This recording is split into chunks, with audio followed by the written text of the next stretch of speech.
మిత్రులారా, నేను మొదట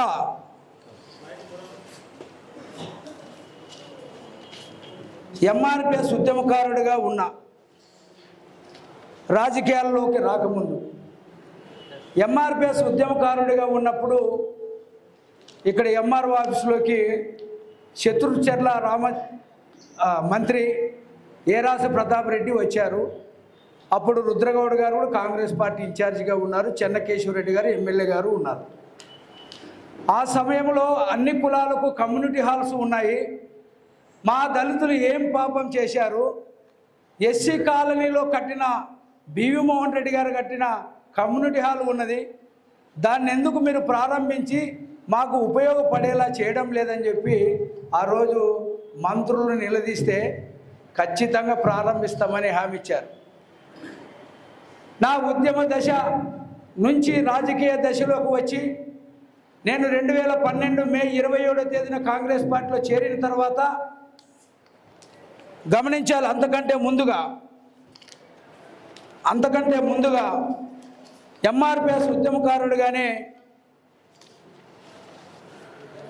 కోట్ల జయసూర్యప్రకాష్ రెడ్డి ఈ ప్రాంతంలో ఎంపీగా తిరుగుతున్నప్పుడు నేను ఆనంద్ చైతన్య రైతు కూలి సంఘం రాజన్న గారు వెళ్ళి, ఏం సార్ మీరు రాజకీయాలు ఇక్కడ ఉప ఎన్నికలకు తిరుగుతూ ఉన్నారు, మా దళితులకు ఎందుకు మీరు భవనం కట్టించడం లేదు, ఎంపీ నిధులు ఇవ్వండి అని చెప్పి ప్రెస్ అకాడమీకి చైర్మన్, ప్రెస్ అకాడమీకి ఆఫీస్ ఎక్కడంటే బస్టాండ్ పైన ప్రారంభించడానికి వచ్చినప్పుడు నిలదీసినాం. అప్పుడు సాక్షి పేపర్లో ఎంపీని నిలదీసిన దళితులు అని చెప్పి వచ్చింది.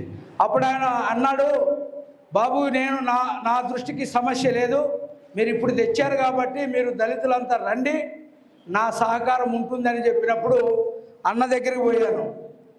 అన్న, మన కులాలకు కమ్యూనిటీ హాల్స్ లేవు, మనం పేద వర్గాలు, మన వాళ్ళు పెళ్ళిళ్ళు చేసుకోవడానికి లేదా కేవీపీఎస్ ఎంఆర్పిఎస్ మాల మహానాడు లేదా అంబేద్కర్ యూత్ ఇలాంటి సమావేశాలు ఏర్పాటు చేసుకోవడానికి కమ్యూనిటీ హాల్స్ లేవు. మిగతా కులాలకు, ఇక్కడ మైనార్టీలకు, ఇక్కడ కుర్నీలకు, ఇక్కడ కుర్వ వాళ్లకు, పద్మశాలీలకు అందరికీ విలువైన స్థలాల్లో లక్షల వ్యయాలతో కట్టారు, మనకెందుకు కట్టకూడదని చెప్పి నేను దేవసాయమన్నతో ఆలోచన చేసినప్పుడు, దేవసాయమన్న తమ్ముడు మనం ఖచ్చితంగా సంఘాలకు అతీతంగా పార్టీలకు అతీతంగా మనం ఖచ్చితంగా సమావేశం ఏర్పాటు చేద్దామని హామీ ఇచ్చినప్పుడు మేము ఎన్ఏపీ గెస్ట్ హౌస్ నందు, అప్పుడు నేను కాంగ్రెస్ పార్టీలో ఉన్నా, నేను దళితవాదం ఎక్కడున్నా దళితవాదంతోనే ముందుకెళ్తుంటా కాబట్టి అన్నతో ఆ విషయం చర్చించినప్పుడు అన్న ఒక కమిటీ వేసి ప్రక్రియగా రౌండ్ టేబుల్ సమావేశం పెట్టి ఎన్ఏపీ గెస్ట్ హౌస్లో రౌండ్ టేబుల్ సమావేశం పెట్టాం. ఇక్కడ అన్న ఫోటో కూడా ఉంది. అన్ని సంఘాల ఆధ్వర్యంలో ఆ రోజు కమిటీని ఎన్నుకోవడం జరిగింది. ఇది సాక్షి పేపర్లో వచ్చింది. ఆ రోజు కమిటీ వేసుకొని మనం ఖచ్చితంగా అంబేద్కర్ భవనం పేరుతో ఎస్సీ కమ్యూనిటీలు సాధించుకోవాల్సిందే తమ్ముడు, దీనికి నువ్వు కమిటీ అధ్యక్షులుగా ఉండండి, నా సహకారం ఉంటుందని చెప్పి అన్నగారు అదేవిధంగా ఆల్ఫ్రెడ్ రాజ్ అన్నగారు హామీ ఇచ్చినప్పుడు ముందుకు వెళ్ళే క్రమంలో వాస్తవం చెప్పాలి, నేను దీన్ని నువ్వు అంబేద్కర్ భవన్కి అడుగు, నీకు ఒక మంచి పేరు వస్తుంది అని చెప్పి లక్ష్మయ్య సారు ఎంఆర్ఓ గారు, ఆయన చాలా మాలదాసరిలు కూడా సాయం చేసిండు మా వేదిక ద్వారా అన్నప్పుడు ఆ స్థలం విషయం అన్నగారితో చర్చిస్తే సరే అని చెప్పి ఆ రోజు అప్పుడు కాంగ్రెస్ ప్రభుత్వం కాబట్టి ఎవరు అధికారం ఉంటే వాళ్ళ దగ్గరికే పోవాలి కాబట్టి మేము కమిటీగా ఏర్పడి అప్పుడు కేంద్ర మంత్రిగా కోట్ల జయసూర్యప్రకాష్ రెడ్డి దగ్గరికి పోయాం. ఇది సాక్ష్యం. ఏమొచ్చారు అంటే, అన్న ఇట్లా ఉంది అంటే, అవును ఆ రోజు కలిశారు కదా, అప్పటికే నేను పార్టీలో చేరిపోయినా ఆయన సన్నిహితుడిగా ఉన్నా. ఆయన వెంటనే ఎంఆర్ఓ నాకు అక్కడికే పిలిపించినాడు. ఆమె భూపతి పార్వతీదేవి తహసీల్దార్ పిలిపించి, అమ్మ ఇది మా ఎస్సీలు అడుగుతున్నారు, ఆదన్న వస్తాడు, ఏదన్నా ఉంటే చూడమ్మా అని చెప్పినాడు. పక్కన కాంగ్రెస్ పార్టీ ఇన్ఛార్జి రుద్రగౌడ్ గారు ఉన్నారు, ఎక్స్ఎమ్మెల్యే మదన్ గోపాల్ గారు ఉన్నారు, నేను మాట్లాడుతున్నాను. ఒక కేంద్ర మంత్రి చెప్పాడని చెప్పి తహసీల్దార్ నాకు రాత్రి ఫోన్ చేసింది, అన్న సార్ చెప్పినాడు కదా, నేను ఆ స్థలాన్ని రేపు విజిట్ చేస్తా, మీరు రండి అంటే అన్నకి చెప్పా, ఆనంద్ చెప్పా, ముగ్గురు వెళ్ళాం. ముగ్గురికి వెళితే ఆమె సర్వే చేసింది, రికార్డు తీసింది, ప్రతిపాదనలు సిద్ధం చేసింది. అర్జీ పెడితే రాలేదు ఈ అంబేద్కర్ భవన స్థలం, దీని వెనక కృషి ఉంది. ఈ వాస్తవాలు చెప్పకపోతే, చేసిన వాళ్ళకి కృతజ్ఞతలు చెప్పకపోతే మనకి మానవత్వం లేని వాళ్ళగా మనం మిగిలిపోతాం. ఆ ప్రతిపాదనలు మళ్ళీ వాపసు వస్తే నేను మళ్ళీ పెద్ద ఆయన చెప్తే ఆయన కలెక్టర్కి ఫోన్ చేసినాడు. అటు వరకు ఆయన పాత్ర, కోట్ల జయసూర్యప్రకాష్ రెడ్డి పాత్ర అక్కడి వరకు ఉంది. వెంటనే ప్రభుత్వము కాంగ్రెస్ పార్టీ పడిపోయింది, తెలుగుదేశం పార్టీ అధికారంలోకి వచ్చింది. అది ఒక ఫస్ట్ ఎపిసోడ్. తర్వాత లక్ష్మయ్య బదిలయ్యిండు, తర్వాత పార్వతీదేవి బదిలయ్యింది. తర్వాత మనకు ఎవరు వచ్చిందంటే నరేంద్రనాథ్ రెడ్డి యువకుడు, తహసీల్దార్, చాలా మంచి వ్యక్తి. ఆయనకు కూడా ఆయన చాలా సహకరించినాడు బాబాసాహెబ్ అంబేద్కర్ భవనానికి. వెంటనే కలెక్టర్ని కలిస్తే కలెక్టర్ గారు మళ్ళీ ఎండార్ చేస్తే నరేంద్రనాథ్ రెడ్డి ఒక రిపోర్ట్ తయారు చేశాడు. ఈ స్థలాన్ని మేము అడిగింది 46 సెంట్లే. కర్నూలు పోయేటప్పుడు ఎడమ భాగంలో 46 సెంట్లు ఉంది, ఎడమ భాగంలో. కుడి భాగంలో 1 ఎకరా 14 సెంట్లు ఉంది. ఆ నరేంద్రనాథ్ రెడ్డి గారు ఏమాదైనా 46 సెంట్లు ఏం పనికొస్తుంది, పక్కన కూడా ఉంది కదా, పోనీలే రాసేద్దామని చెప్పి ఆయనే స్వయంగా డిప్యూటీ తహసీల్దార్ శ్రీనివాసులు గారిని పిలిచి ఇది మొత్తం రాయబోయే ఆదరణ మనోడు అని చెప్పి మొత్తం రాస్తే రాయడం జరిగింది. రాసిన తర్వాత ఒక మెలుగు పెట్టిండ్రు కలెక్టర్ వాళ్ళు. పీఓలో ఉన్న వాటిని యువరాదని ఉంది కదా, పీఓని తొలగించాలంటే ప్రజా ప్రయోజనాలకే ఇవ్వాలి. కొత్త సైట్ అలాట్మెంట్ యాక్ట్ అని ఏదో 2012లో వచ్చింది, దాని ప్రకారం కేటాయించడానికి వీలు లేదు. కానీ 571 జీవో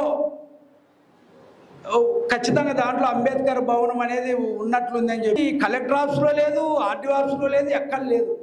వెంటనే ఎండి శ్రీనివాసులు సార్ టీచర్, ఆయనతో మాట్లాడితే నిజంగా ఛార్జీలు పెట్టింది ఆయనే. సమాచార హక్కు చట్టం పెట్టి 1కి 2 సార్లు తిరిగి దొరకలేదు, లభ్యం కాలేదని ఇచ్చినప్పటికీ మళ్ళీ అక్కడ చేస్తే 571 జీవో బుక్ ఇది నా 50 పేజీల బుక్కు. ఈ బుక్లో ఏముందంటే సోషల్ వెల్ఫేర్ డిపార్ట్మెంట్లో జీవో ప్రకారము అంబేద్కర్ భవన్ పేరుతో 1000 మందికి సరిపడే స్థలం ఇవ్వాలి. అది రూరల్లో 2 ఎకరాలు, పట్టణాల్లో ఎకరని చెప్పి జీవో ఉంది. ఈ వేదిక కృషి చేసింది, జీవోలో బయటికి తెచ్చినాం. ఎకరా భూమి ఇవ్వాలని చెప్పి జీవో చెప్తుంది. ఈ జీవో ఎవరి దగ్గరైనా ఉందంటే ఛాలెంజ్ చేస్తా. సమీకరించాము, సేకరించాము, ప్రయత్నం చేశాము కాబట్టి ఈరోజు మీ అందరు ఆదరాభిమానాలతో ముందుకు పోతున్నాం. ఇది 571 జీవో, చదవచ్చు, అందుకే స్కెచ్ చేశా. ఈ జీవో ప్రకారము దళితులకు ఇవ్వాలంటే మళ్ళీ ఒక సమస్య వచ్చి పడింది. ఎట్లా? వెంటనే డిగ్రీ కాలేజ్ దగ్గర వక్ఫ్ బోర్డుకు కూడా భూమి ఇచ్చిండ్రు. అప్పుడు అక్కడ నదీముల పేరుతో ఒక డాక్యుమెంట్ తయారు చేస్తే ఆ డాక్యుమెంట్ని బయటకు తీసి ఆ డాక్యుమెంట్ మేరకు నాతో ప్రతి పేజీ మీద ఒక 50 పేజీలతో సంతకాలు చేయించుకొని ప్రతిపాదనలు పంపితే అప్పటికి కూడా పెండింగ్ ఫైలు. నరేంద్రనాథ్ రెడ్డి అనే తహసీల్దారు సహకరిస్తే మాదిగ సామాజిక వర్గానికి చెందిన ఓబులేసు గారు, ఆర్డీఓ గారు వెంటనే స్పందించి పంపించారు. అక్కడ జేసీ గారు, హరికిరణ్, ఆయన కూడా ఎస్సీ సామాజిక వర్గమే. పంపిన ఆర్డీఓ ఎస్సీ సామాజిక వర్గమే, అక్కడ చూస్తున్నది సామాజిక వర్గము. జేసీ గారు, హరికిరణ్ ఎస్సీ సామాజిక వర్గమే. కాబట్టి నేను పోయి సార్ ఇది ఉంది చాలా దిప్పుతున్నారంటే ఆయన ఎందుకు ఆ రోజు నిజంగా ఆ రోజు చాలామందిని డబ్బులు అడిగిన పోవాలని ఎవరు ఇవ్వలే. నాకు లక్ష్మణ పొనకలదిని లక్ష్మణ గడిపితే లక్ష్మణ నాకు ఒక 500 ఇవ్వు అంటే ఇచ్చినాను. నిజంగా ఆయన కూడా కృతజ్ఞతలు చెప్పాలి ఈ సందర్భంగా. నేను కర్నూలు పోయి జేసీ గారు మీరు కూర్చోండి అని చెప్పి సోషల్ వెల్ఫేర్ డిపార్ట్మెంట్ ఏందయ్యా వీళ్ళు అంత కష్టపడుతున్నారు, ఫైల్ బిల్డప్ చేస్తున్నారు, మీరు ఎందుకు పట్టించుకోవడం లేదు, దీనిపై తేల్చి చెప్పండి అంటే లేదు సార్ ఇది తాడేపల్లి నుంచి ఎస్సీ ఎస్పీ గ్రాంట్స్ వాళ్ళు అక్కడి నుంచి ఫైల్ రావాలంటే అప్పుడు మళ్ళీ ఆనంద్ వెంటనే నేను ఆనంద్ పోయి గుంటూరులోన కామన్ బెడ్స్లోన అక్కడ ఎట్లా ఎంత ఉంది అంటే అసలు ఆ స్నానం చేయడానికి కూడా అంత వీలు కాదు. అట్లాంటి కామన్ బెడ్స్ ఎవడెవడో పండుకున్నాడు, నిక్కర్లు, టవాల్స్, స్మెల్. మాకు గతి లేదు, మతి లేదు, డబ్బులు లేవు. ఆ పరిస్థితుల్లో అక్కడ ఎస్సీ ఎస్పీ గ్రాంట్స్కి సంబంధించినటువంటి సెక్షన్ ఆఫీసర్ ఎంఆర్పిఎస్కి చెందిన విజయ్ కుమార్ అనే వ్యక్తి మేఘాల మీద మాకు ఫైల్ వెతికి తయారు చేసి పంపితే పిఓబి నుండి తొలగించండి అని చెప్పి ఎంఆర్ఓకు ఉత్తర్వులు వస్తాయి. పంపింది ఆర్డీఓ, సహకరించింది జేసీ హరికిరణ్, అక్కడ కూడా సహకరించింది విజయ్ కుమార్. ముగ్గురు ఎస్సీ సామాజిక వర్గం కాబట్టి వాళ్ళకు కూడా కృతజ్ఞతలు తెలియజేస్తున్నారు. అయితే మున్సిపల్ కౌన్సిల్ తీర్మానం చేసింది. రెవెన్యూ అధికారులు ఏం చేశారు తెలుసా? ఈ భూమి కేటాయించడానికి మాకు ఎలాంటి అభ్యంతరం లేదని చెప్పి ఇప్పుడు పట్టణాధ్యక్షుడు ఉన్న నాగేశప్ప, వైసీపీ అధ్యక్షుడు, అప్పటి కౌన్సిలర్ నాగేశప్ప, వాల్మీకి రామకృష్ణ నాయుడు, రంగస్వామి గౌడులు అని చెప్పి ముగ్గురు సంతకాలు చేశారు. ఇది వాస్తవం నిరూపించడానికి జాతికి సమాధానం చెప్పకపోతే, వాస్తవాలు తెలియజేయకపోతే ఈరోజు రాజ్యం వెళ్ళే పరిస్థితి ఉంది. కాబట్టి ఆత్మీయ సమ్మేళనం పెట్టి మీకు చెప్పాలని చెప్తున్నాం. ఆర్డర్స్ తీసుకొని వస్తున్నాయి. 2018 మే 10వ తేదీన ఈ ప్రొసీడింగ్ ఆర్డర్స్ పంపిన రవి అనే వ్యక్తి మాల సామాజిక వర్గానికి చెందిన వ్యక్తి. ఆయన వెంటనే ఈ తతంగం జరుగుతుంది, ఈ గొడవలు ఉన్నాయని చెప్పి వాట్సాప్లో పెడితే వెంటనే అప్పుడు తహసీల్దార్ వెంకటేశ్వర్లు ఉన్నాడు, పేజ్ చూపించి చేస్తే సద్దు మునిగింది. ఇది 571 జీవో మొదలుకొని ఇంతవరకు వచ్చింది. వచ్చిన తర్వాత మేము మీ అందరి సహకారంతో చిన్నగా రాజేశ్వర హోటల్లో మరి విజయోత్సవ సభ పెట్టాం. తర్వాత అంబేద్కర్ విగ్రహం దగ్గర కూడా వందలాది మందితో కూడా ఆ రోజు కరపత్రాలు వేసి చేయడం జరిగింది. కోట్ల సూర్యప్రకాష్ రెడ్డి మొదలుకొని, ఎంఆర్ఓలు మొదలుకొని, ఆర్డీఓ మొదలుకొని, లక్ష్మణ మొదలుకొని, రవి సోషల్ వెల్ఫేర్ డిపార్ట్మెంట్ మొదలుకొని అన్ని సంఘాలు మొదలుకొని అందరికీ రుణపడాల్సినటువంటి అవసరం ఉంది. మేము అబద్ధాలు చెప్పడానికి అవసరం లేదు. నేను తెలుగుదేశం పార్టీలో ఉన్నాను, కానీ నేను నా వాదము, నా నినాదము దళితవాదమే. నా జెండా ఏదైనా నా దళితుల అభ్యుదయమే ఎజెండా. అవసరమైన చోట ప్రత్యక్షంగా ఉంటా, అవకాశం లేని చోట పరోక్షంగా ఉంటా. నా జాతి అభివృద్ధికే, నా జాతి అభ్యున్నతికి తోడ్పాటు అందిస్తే తప్ప నేను ఎక్కడ చెంచాగా ఉండే ప్రశ్న లేదు. అట్లాంటిగా ఉంటే నేను ఇప్పటికే ఎన్నో పదవులు అనుభవించేవాడని చెప్పి కూడా మర్చిపోవద్దని చెప్పి సందర్భంగా తెలియజేస్తున్నా. మా విజ్ఞప్తి మేరకు, కొన్ని దళిత సంఘాల విజ్ఞప్తి మేరకు ప్రభుత్వం 50 లక్షలు అంచనాలు సిద్ధం చేసింది. అన్న దావిదన్న లేయండి. ప్రభుత్వం 50 లక్షలు సిద్ధం చేసింది. ఇది ఎమ్మెల్యే గారికి చెప్పండి. మీరే మా ప్రతినిధి. మీరు ఖచ్చితంగా ఎమ్మెల్యే గారిని ఒప్పిస్తే మా ప్రతినిధి బృందం ఆనంద్ చైతన్య గారి నాయకత్వంలో మేము ఎమ్మెల్యే గారి దగ్గరికి ప్రతినిధి బృందం పంపే ఏర్పాట్లు చేస్తాం. ఖచ్చితంగా సహకరిస్తాం. మాకు కావాల్సింది రాజకీయం కాదు, మాకు కావాల్సింది అంబేద్కర్ భవనం అని చెప్పి ఈ సందర్భంగా తెలియజేస్తాం. భవన్ని సాధించుకోవాలా, భవన్ని కబ్జా, ఆ స్థలాన్ని కబ్జా చేయడానికి ప్లాన్ చేస్తున్నారు. దాన్ని మనం అందరం కాపాడుకునేలా, అట్లా కాపాడుకునే ప్రయత్నంలోన కొన్ని ఇబ్బందులు వచ్చే మాట వాస్తవం. ఇప్పటికే వస్తున్నాయి. చాలా మందిని ఈ మీటింగ్కి రావద్దని చెప్పి కుర్నీ కళ్యాణ మండపంలో జరిగే మీటింగ్కి మీరు ఎవరు పోవద్దని చెప్పి హుకుం చాలా మంది జారీ చేసినారు. అయినా దాదాపు 500 మంది చిల్లర ఈ మీటింగ్కి వచ్చి జయప్రదం చేసినారు. అంటే సమస్య వ్యక్తుల కంటే సమస్య మీద మీకు ఎంత గౌరవం ఉండదు. న్యాయమైన డిమాండ్ ఇది, న్యాయమైన సమస్య ఇదే, వాళ్ళు మాట్లాడుతున్నది న్యాయమైనదే. కాబట్టి ఆ మీటింగ్కి వెళ్ళాలా అని చెప్పి మీరు అందరూ వచ్చినందుకు ప్రత్యేకంగా మీకు ధన్యవాదాలు. ఇన్ని అడ్డంకులు సృష్టించిన మేము చాలా స్పష్టంగా చెప్తాం. మిత్రుడు ఆదన్న గారు మండలానికి ఒక కమ్యూనిటీ హాల్ పెట్టండి అని చెప్పారు. మేము ఇప్పుడు అడుగుతున్నాం, మండలానికి ఒకటి. ఈ జిల్లాలోనే అత్యధిక దళితులు ఉండే జనాభా నందవరం మండలం. ఈ జిల్లాలోనే అత్యధిక జనాభా ఉండే దళితులు ఉండే జనాభా ఉండేది నందవరం మండలం. ఒక భవనం నిర్మించండి, ఒక అంబేద్కర్ పెట్టండి, ఒక విగ్రహం పెట్టండి. ఎంత స్థలం ఉండదు మార్కెట్లో. మాకు భవన్ ఇవ్వాల్సిందే. అది 50 లక్షలు ప్రతిపాదించిన భవన్ కాదు, ఎందుకు 50 లక్షలు? 50 లక్షలతో కడితే భవనం ఎంత అవుతుంది? 200 మంది కూర్చునొచ్చు. 2 కోట్ల మందితో 2 కోట్ల రూపాయలతో కడితే అది 1000 మంది కూర్చోడానికి అవకాశం ఉంటుందని చెప్పి 2 కోట్ల మంది 2 కోట్ల రూపాయలతో భవనం కట్టండి అని అంటుంది. మీరు చెప్పినా చెప్పకపోయినా 50 లక్షలతోటి గ్రాంట్ వస్తుంది. ఎవరన్నా అడ్డు కట్టేస్తే వేయండి, అది నిలబడదు. 2 కోట్లను ఎందుకు అడుగుతున్నామంటే ఒక 1000 మంది అట్టాటాయి కూర్చుంటున్నారు అక్కడ.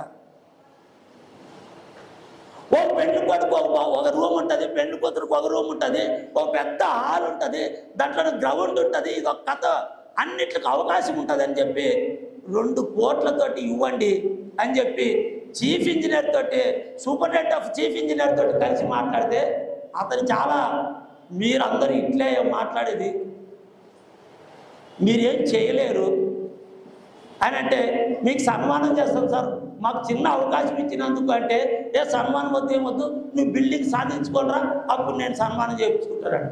ఆయన ఆధార్ నుండి లేదు సార్, మీరు మాకు చిన్న అవకాశం ఇచ్చినట్టు మీకు సన్మానం చేస్తామని చెప్పి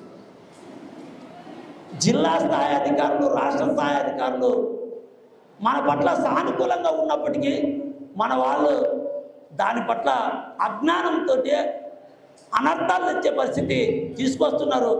మాకైతే ఏమి ఇబ్బంది లేదు, ఏ నాయకుడినైనా కలవడానికి మాకేమి ఇబ్బంది లేదు. మేమేం బేసజాలకు పోము, మా ఇంటికి మేము ఇల్లు కట్టాలనుకోవడం లేదు, లేదా మా పక్కన గుడి కట్టాలనుకోవడం లేదు. మా గుడి అంటే గుర్తుకొస్తుంది. ఎలక్షన్లు వస్తే ఒక్కొక్క గుడికి 20 లక్షలు, 10 లక్షలు, 5 లక్షలు, 3 లక్షలు ఇస్తారు. మా భవన్కి ఇవ్వండి, మా భవన్కి ఇవ్వండి, మొత్తం మాకు తీర్మానం చేస్తాం. దళితులందరూ ఈ మొత్తం ఈ నియోజకవర్గంలో దళితులందరూ ఒక్కడు కూడా 1 రూపాయి తీసుకోడు. ఎవడైనా ఎమ్మెల్యే 2 కోట్లు ఇస్తే అందరి కోట్లు ఒకరికే వేస్తాం, ఇస్తారా? మేము గ్రామాన్ని తిరిగి దళితులందరినీ ఐక్యమత్యం చేసుకొని ఒక్క పార్టీకే వేస్తాం, 2 కోట్లు మా భవన్ కట్టిస్తారు ఎవడైనా? ఆ పని ఎవడు చేయడు. లేదా భవన్ని మాకు అప్పచెప్పండి, మా కమిటీకి అప్పచెప్పండి, ఆ భవన్ని సంవత్సరం తిరిగేలోపు మేము భవన్ కట్టించి తీరుతాం.